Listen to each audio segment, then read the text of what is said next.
Hi, I'm Melissa Fowler, nursing faculty at Wenatchee Valley College. And today I'm going to show you a little more in-depth assessment of the head, eyes, ears, nose, and throat. So let's go meet our patient. Hi, I'm Melissa. I'm going to be your nurse today. And what is your name? I'm Cameron Nan. Okay, Cameron, today I'm going to be doing an in-depth assessment of your head, your eyes, ears, nose, and throat. Is this a good time? Mm-hmm. Do you have any pain or tenderness that I should be aware of No. before I get started? Okay, I'm just going to wash my hands here, use some sanitizer, and provide some privacy for us. All right, first I'm going to start out assessing your head. Have you had any headaches lately? Okay. Have you been concerned about your hair at all? Had any changes in your hair? Have you lost any hair? No. Okay. I'm going to just be feeling your skull here. Any pain or tenderness when I do this? No. Have you had any concussions or head injuries? No. Okay. Had any infestations like lice? No. Okay. The hair looks clean. I don't see any dandruff. Looks like it's well taken care of. What are your hygiene practices with taking care of your hair? I probably wash it in the shower like every other night. Okay. Just shampoo and conditioner. Do you use any medicated shampoos? No. Something like that. Okay. Okay, and you said no headaches or dizziness? No. You ever feel like you have vertigo, like you can't stand up straight? Mm-mm. Okay, good. Well, then I think I'm going to move to your eyes. Now, can you see me right now? Yes. Okay. And can you read? Mm-hmm. Okay, I'm going to test your near vision and also your far vision. Do you wear glasses or contacts? Yes. Okay, I think they're right here, and I'm going to give them to you so that you can wear them. Thank you. Are they nice and clean and you can see through them? Yes. Okay, so I'm going to give you something to read up close. Can you read those 3 words there? Patient intake form. Great, okay. Now, I'd like you to come over here to the Snellen eye test. We're going to stand right here. I'm going to have you stand 20 feet from this chart. And what I'm going to have you do is cover your left eye. And can you read this line? I actually cannot read that one. Okay. Can you read what line can you read? I can read the one above it. It says FELOPZD. Great. And can you now cover your other eye? And let's go for that same line. FELOPZD. Let's try the line below it with the same eye. DEFPOTEC. All right, why don't you cover the other eye and try this line again.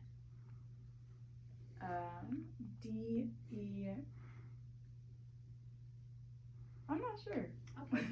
All right, so which eye was that eye? Right. Okay, so you're in your right eye, your 20/25 vision, and in your left eye, your 20/20 vision. And I'll document that. All right, let's go back and sit in our bed. And the next thing I'm going to be doing is assessing your pupils. Can you take off your glasses for me? What I'm going to have you do is look straight ahead right at the tip of my nose. And even though I'm going to be shining a light in your eyes, just stay focused on my nose, okay? I'm going to do one pass. I'm looking at the direct response and another pass where I'm looking at the consensual response. This pupil is going to constrict with light, but the other pupil will constrict with light at the same time. So that's the consensual response. So I always do 2 passes in each eye. I'm going to do it again. And I can see that the pupil did constrict. Now I'm looking at the consensual response, and same thing. So normally the pupils are about 4 millimeters. You've got a little pupil gauge here on most of these pen lights. And so I can actually measure that it's about 4 millimeters, which is normal. It should be about 3 to 5 millimeters, just resting. And then when I put the light in there, it did constrict. And so I can say that the pupils are equal, they're round, reactive to light, And now accommodation, let's do accommodation. So the accommodation test is where when she looks at something close up, her pupil will constrict. And when she looks at something far away, it'll dilate. So let's come up and see if that happens. So I like to put things in the same line of sight. So you see that sign over here? Okay, I'm gonna have you look at that and then the pen light and go back and forth. We'll do it slowly. Is that kind of in the same gaze? Okay, so we'll do finger and paper. Finger and paper. And then I'm gonna come close to you. Look at my finger and then come close to your bridge of your nose. We have good eye convergence, meaning the muscles of the eye are pulling inward. But also I did see that when she was looking closely, the pupils did constrict. So we can say pupils equal, round, reactive to light, and accommodation. She passed all those tests. Okay, as I've been going along, I've just been looking at her eyes. I don't notice any, styes or drainage. The sclera is nice and white. So I have no concerns about her eyes at all. Have you had any changes of vision or any concerns with your eyes? Okay. Has your prescription stayed fairly stable over 6 months' time? Yes. Do you go and see your eye doctor about Yes. every 6 months to a year? Mm-hmm. Great. Okay, I think we'll move to testing your ears now. And first I want to ask you, do you wear any hearing aids? No. Do you have any trouble with hearing? Mm-mm. Can you hear me okay? Yes. All right. I'm going to do some simple hearing tests, and then I'm going to move to some more advanced hearing tests. And so the first thing I'm going to do is a whisper test. What I'm going to have you do is close this ear. I'm going to whisper a word on this side. Soccer. Okay, and on this side? Halloween. Yeah, great. Okay, now I'm going to be testing different tests of hearing. This is called a tuning fork, okay? And I'm going to start with the Weber test. So, I'm going to place this directly midline on the top of her head. I'm going to ask you, can you hear this equally on both sides? Yes. Now I'm going to be doing her, what's called the rhyme test. And this is testing bone conduction versus air conduction. So I'm going to place the end of the tuning fork on the mastoid process back here. Can you hear that? Yeah. Tell me when you can't hear it anymore.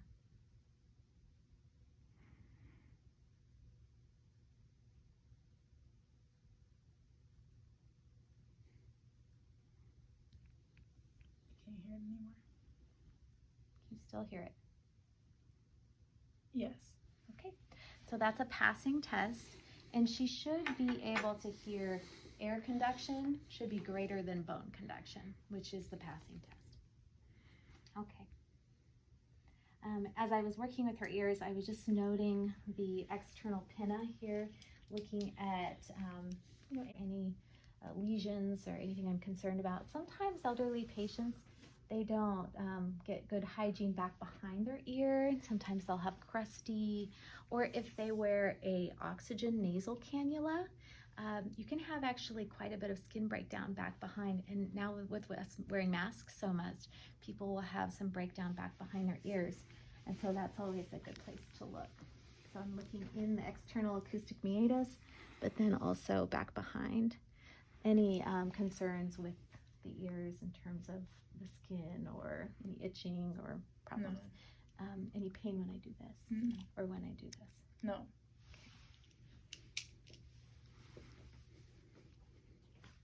Okay, just going to be looking at your face too, and I see that it's nice and symmetric. Can you smile for me? And can you stick out your tongue? And can you puff out your cheek? Okay, and can you stick your tongue in one cheek and the other? Okay, great. I'm going to assessing your nose now. Have you had a cold or cough lately? No. Any other upper respiratory infections? No. How about nasal drainage? Do you have seasonal allergies where you're draining a lot? Sometimes. Okay. So is it a certain time of year? Spring. Okay. I would go into that more, but we'll go back to the exam. All right, I'm gonna have you tilt your chin up and I'm gonna look inside your nose. I'm looking for that the septum is straight and that the nares are patent, that I can see all the way through, which I can. I'm looking for any ulcerations or, extreme erythema or like really edematous nose or nasal passages. If it was allergy season, I might notice, really a lot of edema and some redness, and so, especially if they're blowing their nose a lot. Okay, I'm also going to be testing your sinuses now. So your frontal sinuses are here, and your maxillary sinuses are here, and these are typically the ones that we're going to assess most frequently. So if they have a sinus infection, this will be very painful for them, tender. So you just tap over the sinuses. And yeah, that's all we're gonna do. So maxillary and frontal, and you just tap on them and say, was there any pain or tenderness when I did that? I'm gonna grab my gloves because I'm gonna be working in the mouth now. And of course, we always put gloves on when we're exposed to bodily fluids. I might wear gloves also when I'm working with the ears. Kind of depends on if I saw any crusty bits or any drainage coming from the ears. Now, if you're trying to grab a tongue for someone that might not be as responsive, you're going to need to use a gauze. So you'll use a gauze and grab the tongue because it's slippery. It's really difficult to grab a tongue with gloves on. However, our patient is following directions well. Okay, I'm gonna have you go, well, let me ask you some questions first. Do you have any cavities? Not Okay. that I know. Do you see the dentist every 6 months to a year? Mhm. Okay, any problems with oral hygiene? Mhm. Okay, do you brush your teeth every day? Mhm. Morning and night? Mhm. Great. Okay, how about flossing? Sometimes, yeah. Okay. Thanks. And then remember, we're just assessing right now. It's not like we're gonna jump into a big education session. We're just kind of asking her where she's at. Do you feel like you have bad breath a lot? No. Okay. And are you missing any teeth? No. Do you have any mouth pain at all? No. Okay. Do you have difficulty swallowing? No. Okay. How about any nausea or vomiting? No. Okay. Appetite's good? Yeah. All right. You feel like you eat about 100% of each meal? Yeah. Okay. About 3 times a day or no? Yeah, I like to. And what did you eat for breakfast? Today I had some oatmeal. Okay, is that pretty typical for you? Mhm. All right. I'm going to go ahead and look in your mouth now. So go ahead and open up. Oh, let me grab my pen light here. Okay, open up your mouth. All right, I'm looking at the teeth all around the palate and the sides of the mouth here, looking at all of the teeth. She's got all of her teeth. I don't see any ulcerations or particular concerns at all. Look all around. You can see where the tongue and the sides are really glistening, and that's a good sign of good hydration. So stick your tongue up to the roof of your mouth, and we're looking underneath. Okay, and then stick it out and say ah. So you can see there's the uvula, it's midline. You can see her tonsils are on both sides, right behind the pillar. Not much of a gag. I tried to gag her to test the gag response. Did you feel a gag? No. Okay. I thought that was an accident.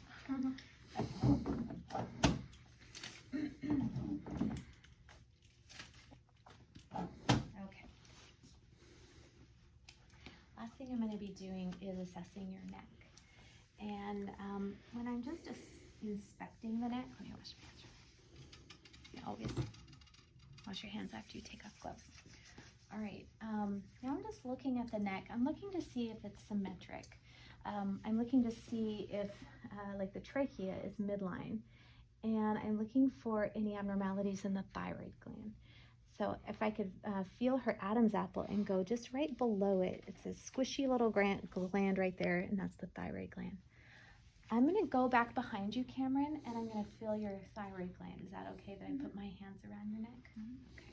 You have to ask this because if someone, has had some trauma, that could be, you can maybe video from the front. If they've had some trauma, going back behind them and putting their hands around their neck can elicit a stress response. And so I'm going to feel the Adam's apple thyroid cartilage and go down below it and feel that thyroid gland. I'm feeling for any nodules, lumps or bumps, any asymmetry with the thyroid gland. I'm going to have you swallow. And I noticed that it rose up appropriately and then came back down appropriately. It stayed midline. It did not feel any nodules. Okay.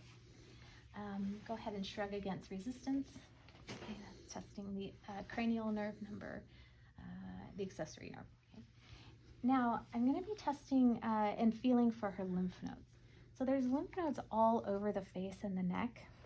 These are your preauricular lymph nodes here, and post-auricular are back here on both sides. And then you can see, you could feel very easily the sternocleidomastoid muscle right here. And so I like to go around, and so I'm going to tell her, I'm going to be feeling for your lymph nodes now. Let me know if you have any pain or tenderness as I'm feeling them. You might feel a little pea-sized lymph node once in a while, and that's normal. If it's really big, like bigger than a marble, and they're having a lot of pain and tenderness, that's where it's kind of a concern. Okay, so let me know if you have any pain or tenderness. Pain or tenderness? No. Okay, and then I go to submental, so down underneath the chin. Don't feel any. I'm going to turn her to the side, and I usually kind of feel around both sides of the sternocleidomastoid muscle on both sides. Don't feel any. And then right above the clavicle, there are quite a few as well. So go ahead and shrug. Yeah. Okay. Yeah, sorry. It's just right back behind the clavicle. You may feel some as well. There. All right, now I'm going to be feeling your carotid artery. Now notice this is a regional assessment that we're doing, meaning the carotid artery is part of the cardiovascular system, right? But I'm doing a regional assessment, meaning there's lots going on in this area. There's integumentary, there's visual, there's cranial nerves, there's cardiovascular, sensory, all of that in this one area. But I'm trying to save time as a nurse by just assessing what I can in the area that I'm at. So I'm going to use either these two fingers or these two fingers and assess the carotid pulse. You'll feel it usually anterior to the sternocleidomastoid muscle. And I'm feeling, I'm just feeling the pulse. So I feel a nice tap there. It's about 2+, and it's grading. And then I'm going to do this side. Notice I never, you don't have to show, but I never assess the carotid arteries together at the same time because you can disrupt blood flow up to the brain. So it's always separately. Now say I'm assessing the carotid artery and I notice I feel a thrill. Thrill is a vibration underneath the pads of my fingers. If I do assess a thrill, I'm going to want to listen with my stethoscope. And I'm going to listen for a bruit. So a bruit is turbulent flow through a vessel that can tell us that they've got a lot of atherosclerosis in that vessel. So I'm going to turn it around and listen with the bell, because the bell is going to pick up more low-pitched sounds. So I've already felt the carotid artery, and now I'm going to place my stethoscope on there, and I'm listening. I'm listening for a whoosh sound, a turbulent flow.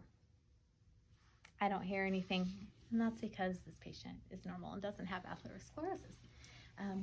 But that would be an important assessment here. Okay, I think that might be, let me just check. Oh, I also would like to test your fields of gaze. So going back to the eyes here, I want to test your fields of gaze in all 6 cardinal areas. So you have actually multiple muscles around the back of your eye that pull your eyes different directions, up, down, and diagonal. And so I want to make sure to test all 6 fields of gaze. to make sure that those muscles are working. So I like to test it with a Z. Well, it's kind of like an hourglass. So it's kind of like a Z hourglass. And then I also use an H because that's going to get me diagonal views and then also an up and down. And again, these different muscles are moving the eye in different directions. Okay, so what I like to do is I say, I'm going to have you keep your head still, but follow my finger with your eyes. Are you ready? And you kind of go slow. So up here, I'm going to do my Z. And it's normal to have a little bit of nystagmus on this far lateral gaze. Okay, now that I've done both of my Z's, I'm going to come down here and do an H.